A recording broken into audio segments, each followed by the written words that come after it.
Welcome student, मैं हूं Tande sir, Satpura IIT Manjhapur Balaghat.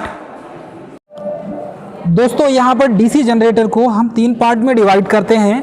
इसमें डीसी सीरीज जनरेटर, सेकंड हो जाएगा आपका डीसी शंट जनरेटर और थर्ड में हो जाएगा आपका डीसी कंपाउंड जनरेटर। और डीसी कंपाउंड जनरेटर को हम 2 पार्ट में डिवाइड करेंगे। तो पहला होता है इसमें कम्युलेटिव कंपाउंड जनरेटर और दूसरा हो जाएगा डिफरेंशियल कंपाउंड जनरेटर। अब दोस्तों कम्युलेटिव कंपाउंड जनरेटर कैसा होगा और डिफरेंशियल कंपाउंड जनरेटर कैसा होगा इसके बारे में जानेंगे। तो यहाँ पर देखेंगे तो यहाँ पर आपको समझ में आ जाएगा, ये जो कम्युलेटिव और डिफरेंशियल कंपाउंड जनरेटर है ये भी लॉन्ग शंट और शॉर्ट शंट टाइप का होता है। क्लियर है स्टूडेंट। अब यहाँ पर देखेंगे तो लॉन्ग शंट जनरेटर और शॉर्ट शंट जनरेटर।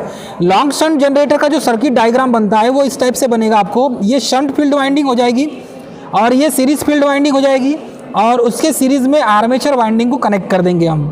तो आर्मेचर को उसको सीरीज में कनेक्ट कर देंगे, पैरेलल में एक 500 वोल्ट का वोल्ट मीटर लगा देंगे और ये 0 से 5 एम्पियर का एक मीटर लगा देंगे दोस्तों। और यहाँ पर प्लस और माइनस 2 टर्मिनल निकल जाएंगे, लोड को कनेक्ट कर दिया जाएगा। तो लॉन्ग शंट जनरेटर का सर्किट डायग्राम इस टाइप से बनेगा दोस्तों। अब यहाँ पर देखेंगे हम तो यहाँ पर आपको ये समझ में आ जाएगा कम्युलेटिव और डिफरेंशियल में अंतर क्या है। तो यहाँ पर देखेंगे ये जो कम्युलेटिव और डिफरेंशियल है, कम्युलेटिव कंपाउंड जनरेटर के बारे में यदि बात किया जाए तो ये फील्ड पोल है। फील्ड पोल में एक सीरीज फील्ड वाइंडिंग को कनेक्ट किया जाएगा उसी में, और शंट फील्ड वाइंडिंग को भी कनेक्ट किया जाएगा। तो सीरीज फील्ड वाइंडिंग में phi SE यहाँ पर फ्लक्स उत्पन्न होगा और शंट फील्ड वाइंडिंग में phi SH फ्लक्स उत्पन्न होगा। तो यहाँ पर इस फील्ड वाइंडिंग में जो करंट का डायरेक्शन होगा ये ISE करंट इस सीरीज फील्ड वाइंडिंग में फ्लो होगी और यहाँ पर शंट फील्ड वाइंडिंग में भी ISH करंट फ्लो होगी। तो उसके कारण ISE के कारण phi SE उत्पन्न होगा और ISH करंट के कारण phi SH उत्पन्न होगा दोस्तों। तो ये कम्युलेटिव कंपाउंड जनरेटर का होगा। और वैसे ही यहाँ पर देखेंगे तो ये जो phi R है ये रिजल्टेंट फ्लक्स होता है, इसे कहते हैं रिजल्टेंट फ्लक्स। तो रिजल्टेंट फ्लक्स जो है phi R is equal to phi SE plus phi SH हो जाएगा। मतलब यहाँ पर जो phi SE series field winding की जो फ्लक्स है और शंट फील्ड वाइंडिंग जो फ्लक्स है वो ऐड हो जाएगी, दोनों क्या हो जाएगी, ऐड हो जाएगी दोस्तों, जुड़ जाएगी। तो ये कम्युलेटिव कंपाउंड जनरेटर बन जाएगा। वैसे डिफरेंशियल कंपाउंड जनरेटर की बात किया जाए तो डिफरेंशियल कंपाउंड जनरेटर में यहाँ पर देखेंगे तो ये डिफरेंशियल कंपाउंड जनरेटर है। तो इसमें जो फील्ड पोल है, फील्ड पोल में सीरीज फील्ड वाइंडिंग को कनेक्ट करेंगे और शंट फील्ड वाइंडिंग को भी कनेक्ट करेंगे। तो ये जो ISE करंट है इसके कारण phi SE उत्पन्न होगा और ISH करंट के कारण phi SH उत्पन्न होगा दोस्तों। तो यहाँ पर जो रिजल्टेंट फ्लक्स हो जाएगा इन दोनों का डायरेक्शन यहाँ पर अपोजिट मिलेगा, सीरीज फील्ड वाइंडिंग में अलग और शंट फील्ड वाइंडिंग में अलग, जिसकी वजह से phi R दिख रहा है आपको, मतलब कि रिजल्टेंट फ्लक्स होगा phi R, ये phi SE minus phi SH हो जाएगा। तो सीरीज फील्ड वाइंडिंग जो है उसमें जो फ्लक्स उत्पन्न होगा और शंट फील्ड वाइंडिंग में जो फ्लक्स उत्पन्न होगा ये माइनस में होगा दोस्तों, मतलब कि अपोजिट होगा। इसीलिए इसका नाम डिफरेंशियल कंपाउंड जनरेटर रखा गया है दोस्तों। यहाँ पर लॉन्ग शंट जनरेटर में जब देखेंगे इसका सर्किट डायग्राम बनाएंगे तो ये शंट फील्ड जो वाइंडिंग है ये यहाँ से यहाँ तक की, अर्थात कि सीरीज फील्ड वाइंडिंग और आर्मेचर जो है, आर्मेचर को A1 A2 से शो किया जाता है और सीरीज फील्ड वाइंडिंग यहाँ पर S1 S2 कनेक्ट हो जाएगा। तो ये शंट फील्ड वाइंडिंग यहाँ पर E1 और E2 ये लॉन्ग में कनेक्ट होगी दोस्तों, मतलब कि इसका E1 स्टार्टिंग सिरा हो जाएगा और E2 एंडिंग सिरा हो जाएगा। इस तरीके से यदि कनेक्शन करते हैं तो ये लॉन्ग शंट कंपाउंड जनरेटर बन जाता है, वो भी डिफरेंशियल का, differential long shunt compound generator बन जाएगा दोस्तों। इसका यदि टर्मिनल कनेक्शन करेंगे लॉन्ग शंट का तो इस टाइप से इसका टर्मिनल कनेक्शन करेंगे। और टर्मिनल कनेक्शन में यहाँ पर देख सकते हैं Z2 को A2 से जोड़ेंगे, S1 को Z1 से जोड़ेंगे और S2 को A1 से जोड़ेंगे दोस्तों। और यहाँ से जो टर्मिनल निकल जाएगा, एक माइनस का एक प्लस का टर्मिनल निकल जाएगा और यहाँ पर लोड को कनेक्ट कर दिया जाएगा दोस्तों।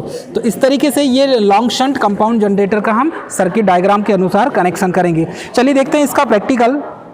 दोस्तों हमारे पास जो पैनल है, panel for AC slip ring motor अर्थात DC कंपाउंड जनरेटर अर्थात MG सेट यहाँ पर है हमारे पास। और MG सेट का ये पैनल बोर्ड है, आप देख रहे होंगे। इसमें यहाँ पर जब सबसे पहले हम स्टार्ट करेंगे तो स्टार्ट में सबसे पहले ये MCB को हमें क्या करना पड़ेगा, ऊपर चढ़ाना होगा। इसे MCB को हमने ऑन कर दिया दोस्तों। तो यहाँ पर देखेंगे तो यहाँ पर AC जो मोटर में जो सप्लाई जा रहा है उसका वोल्टेज और करंट यहाँ पर दिखा रहा हूँ आपको। उसके बाद हम इसे ऑन करेंगे, ये आपका पैनल ऑन हो गया और उसके बाद हम इसको रोटेट करेंगे दोस्तों। तो जैसे ही रोटेट करेंगे तो यहाँ पर देखेंगे तो हमारा जनरेटर ऑन हो जाएगा। चलिए अब इसके टर्मिनल की बात करते हैं, तो टर्मिनल को पास ही दिखाइए।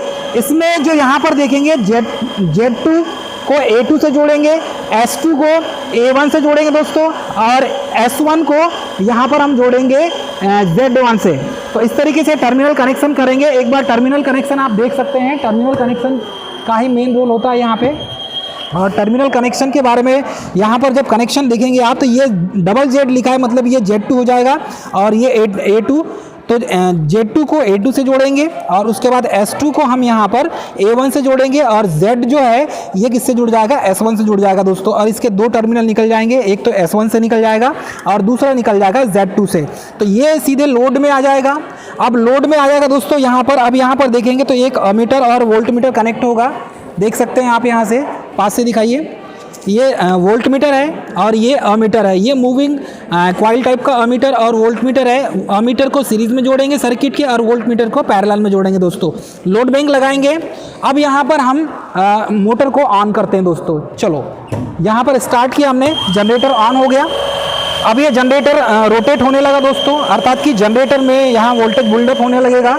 तो जनरेटर में जब वोल्टेज बिल्डअप होगा तो आपको यहाँ पर जैसे ही हम यहाँ पे लोड को ऑन करेंगे, एक लोड को हमने ऑन किया, तो यहाँ पर जो वोल्टेज मिलेगा आपको टर्मिनल पर, ये मिलेगा आपको 200 के आसपास। और यहाँ पर जो करंट का मान है ये 0.9 के आसपास मिल रहा है दोस्तों।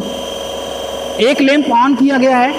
जैसे जैसे हम लोड बढ़ाएंगे, लोड को दिखाइए, जैसे जैसे लोड हम ऑन करेंगे, तो ये सेकेंड लैंप को हमने ऑन किया, जैसे जैसे ऑन करेंगे तो यहाँ पर जनरेटर का जो वोल्टेज है, ये जनरेटर का वोल्टेज कम होते जाएगा और यहाँ पर करंट का मान बढ़ते जाएगा दोस्तों। इसके बाद तीसरा लोड हमने ऑन किया, तो तीसरा लोड ऑन करेंगे तो यहाँ पर जो अमीटर में जो कनेक्शन है, इसमें अमीटर का मान, करंट का मान बढ़ते जाएगा, अर्थात कि 2 एम्पियर हो गया ये। और यहाँ पर वोल्टेज का मान लगभग 190 वोल्ट हो गया दोस्तों।